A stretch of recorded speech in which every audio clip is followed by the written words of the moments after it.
अगर आप भी यूपीआई यानी कि फ़ोन पे, गूगल पे, पेटीएम जैसे ऐप्स का इस्तेमाल करते हैं तो आपके लिए एक बड़ा अपडेट है और ये अपडेट आपके यूपीआई नंबर से जुड़ा है। दरअसल सरकार ने कई नंबरों को यूपीआई सिस्टम से हटाने का फैसला किया है क्योंकि ये नंबर फ्रॉड जैसी घटनाओं को अंजाम दे रहे हैं। इसी के साथ सरकार पुल ट्रांजैक्शन फीचर भी हटा सकती है और ये नियम 1 अप्रैल से बदलने वाले हैं, यानी कि कुछ ही दिन बचे हैं और उसके बाद से ये नियम यानी कि 1 अप्रैल से बदल जाएंगे। इसीलिए आपके लिए जानना ज़रूरी है कि आखिर किन नंबरों को सरकार सिस्टम से हटाने जा रही है ताकि आपको पेटीएम, फ़ोनपे, गूगल पे जैसे ऐप से यूपीआई पेमेंट करने में कोई परेशानी ना हो। तो चलिए अब एक एक करके इस सब के बारे में विस्तार से जानते हैं और सबसे पहले जानते हैं कि आखिर वो कौन से नंबर होंगे जिन्हें यूपीआई सिस्टम से बाहर किया जा रहा है। तो एनपीसीआई के मुताबिक बैंक अकाउंट से जुड़े ऐसे मोबाइल नंबर जो लंबे समय से एक्टिव नहीं हैं उन्हें यूपीआई सिस्टम से बाहर कर दिया जाएगा। इसके साथ ही ऐसे नंबर जो बंद होने के बाद दोबारा एक्टिव कराए गए हैं उन्हें भी यूपीआई सिस्टम में नहीं रखा जाएगा, इस सिस्टम से बाहर कर दिया जाएगा। ऐसे नंबर जिनका ज़्यादा इस्तेमाल नहीं हो रहा वो भी इस सिस्टम का हिस्सा नहीं रहेंगे।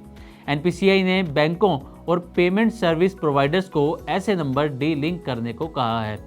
अब ये जानते हैं कि आखिर एनपीसीआई ने ये आदेश क्यों दिया है और इस आदेश में क्या कहा है, पहले ये जान लेते हैं। दरअसल national payments corporation of India का ये आदेश कहता है कि बैंक और यूपीआई ऐप्स 31 मार्च 2025 तक अपने रिकॉर्ड को अपडेट करें और जिन नंबरों का इस्तेमाल नहीं हो रहा उन्हें यूपीआई सिस्टम से हटा दिया जाए। और ये भी कहा है कि हर हफ्ते इनएक्टिव मोबाइल नंबर की पहचान की जाए और साथ के साथ ही यानी कि जब पहचान की जाए उसी के साथ ही इन नंबर्स को डीलिंक कर दिया जाए। लंबे समय तक इनएक्टिव नंबर है तो ऑटोमेटिकली ही अब वो रिकॉर्ड से भी हट जाएगा। तो ये एनपीसीआई ने अपने आदेश में कहा है। अब ये जानते हैं कि एनपीसीआई ने ये फैसला आखिर लिया क्यों है। तो एनपीसीआई का कहना है कि साइबर फ्रॉड और अनऑथराइज्ड ट्रांजैक्शन रोकने के लिए ये फैसला लिया गया है। मोबाइल नंबर बंद होने के बाद किसी अन्य यूज़र को अलॉट कर दिया जाता है जिसके बाद जो पुराने नंबर से बैंक अकाउंट लिंक्ड होते हैं उसमें फ्रॉड का खतरा बढ़ जाता है और ऐसे कई मामले सामने भी आए हैं जिसके चलते ये फैसला लिया गया है। इनएक्टिव नंबर से तकनीकी दिक्कतों का भी सामना करना पड़ता है जिसके बाद इन नंबरों को यूपीआई सिस्टम से हटाने का फैसला हुआ है।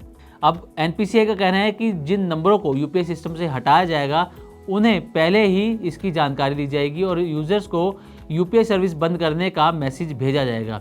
ये मैसेज एक बार नहीं बल्कि 2 से 3 या 4 बार तक भी भेजा जा सकता है, लेकिन अगर मैसेज के बावजूद नंबर इनएक्टिव रहता है तो यूपीआई सिस्टम से वो ऑटोमेटिकली बाहर हो जाएगा।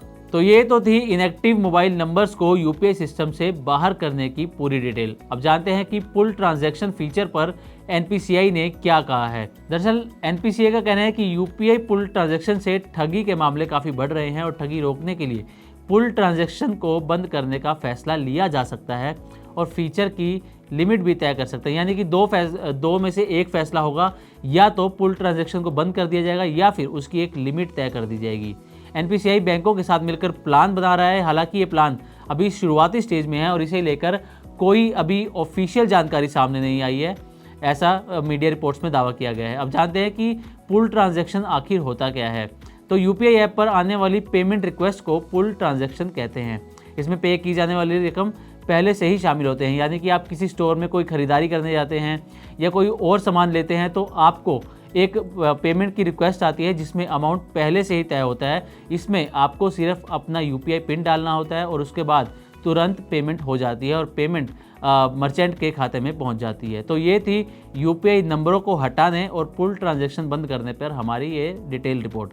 तो उम्मीद करते हैं कि हमारी रिपोर्ट आपको पसंद आई होगी। इसी तरह की और भी वीडियोस के लिए देखते रहें मनी 9 और सब्सक्राइब करें हमारा चैनल। इस सिप से तो नींद टूटती है, लेकिन केवल जागना नहीं, आगे भी तो बढ़ना है। उसके लिए चाहिए एक और सिप। हर महीने छोटी छोटी रकम के इंस्टॉलमेंट यानी सिस्टमैटिक इन्वेस्टमेंट प्लान से शुरू कीजिए निवेश। लेकिन पैसे बढ़ाने वाली कौन सी सिप आपके लिए रहेगी अच्छी? म्यूचुअल फंड सिप से जुड़े हर सवाल का जवाब मेरी सिप मेरा सवाल। सोमवार से शुक्रवार 4 बजे मिलेंगे हम सिर्फ मनी 9 पर।